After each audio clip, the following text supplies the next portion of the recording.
Guys, good morning. Kumusta na po kayo? To this vlog, i-update ko lang kayo sa ginawa kong kulungan ng inahin.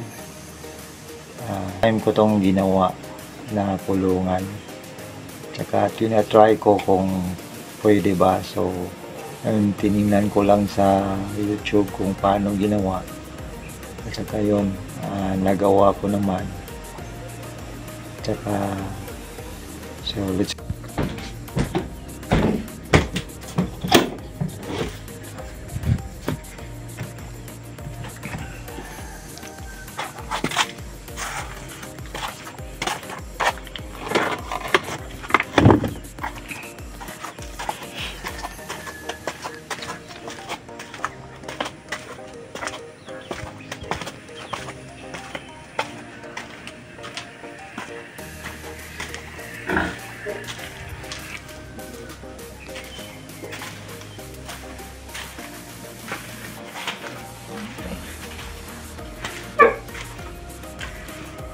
ito na guys, yung ginawa ko.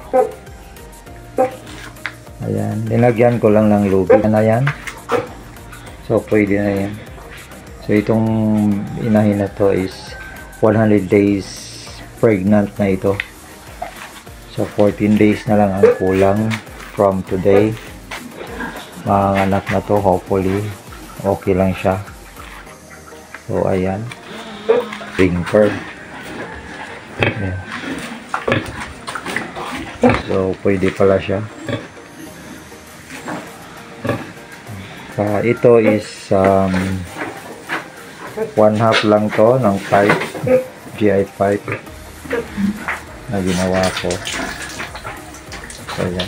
Umiinom na yung inahin na. So, maganda siya guys pag ganito.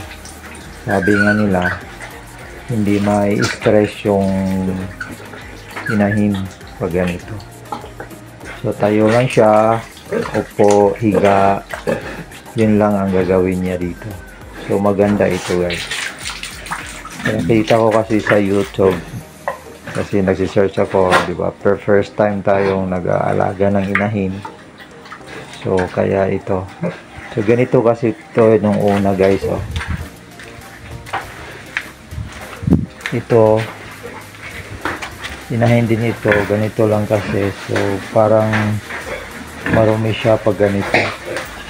Ibang iba kasi siya pag ganito yung gagawin mo, ganito lang. Yung isang kahon lang, saka yun maglakad-lakad ang inahin mo.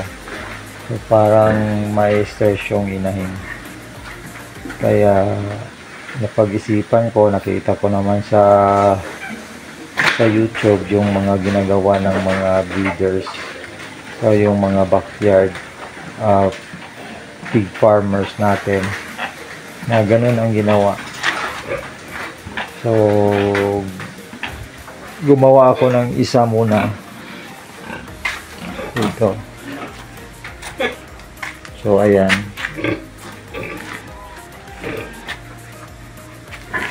isa muna, at saka hopefully makagawa ulit tayo ng isa dito naman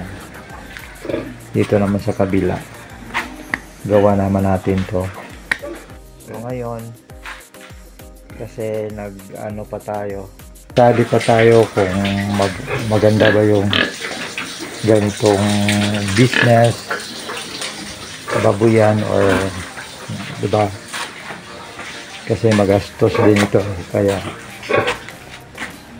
hinay-hinay lang muna tayo, kumbaga slowly but surely guys, yung babuyan natin.